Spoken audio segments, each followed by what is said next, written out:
What do I do when I'm broken? When I'm broken, I relish it. That's what I'm gonna do. I'm gonna use it. Because if I'm broken, then I just found my limitations. And until I know what my limitations are, how can I push them? How can I get better?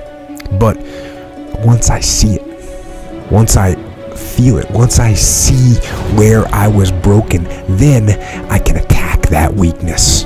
I can fill in that gap. I can reinforce that breach.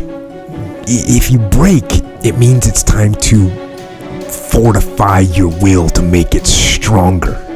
There's all kinds of different ways to break. You can break physically, you can break mentally, you can break your heart, you can break your spirit, and none of those are fun, and all of those are gonna leave a mark.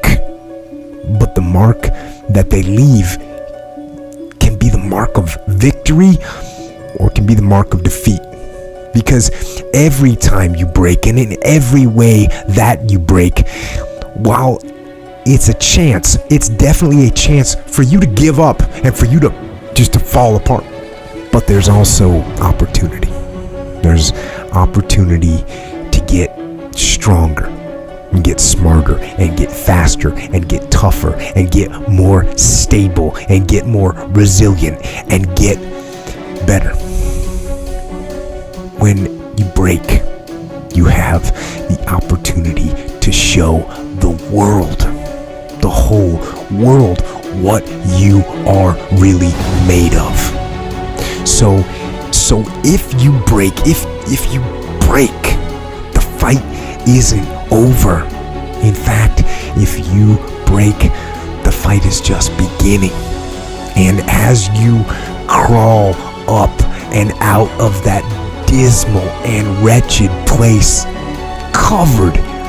you're covered in blood and sweat and dirt and filth as you rise above what you were, and as you take the form of who you are supposed to be, you will see that in the very act of standing up, in the very act of fighting on, you will become and you will remain unbroken.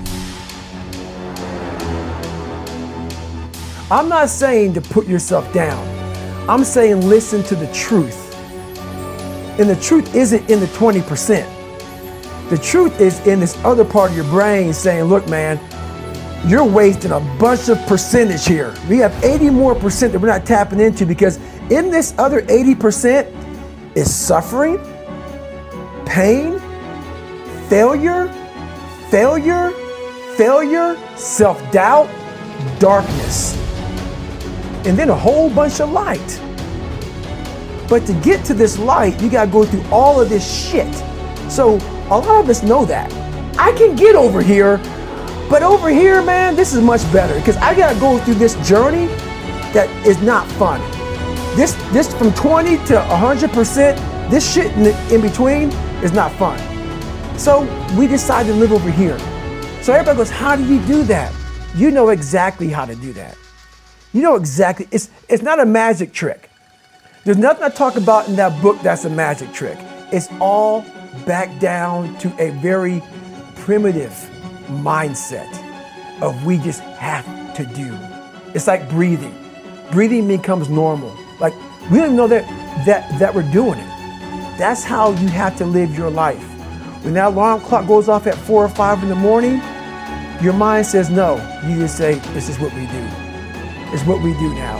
Because to get to where you want to go, the amount of pain involved, I'm not saying physical, I'm not saying you got to break yourself off.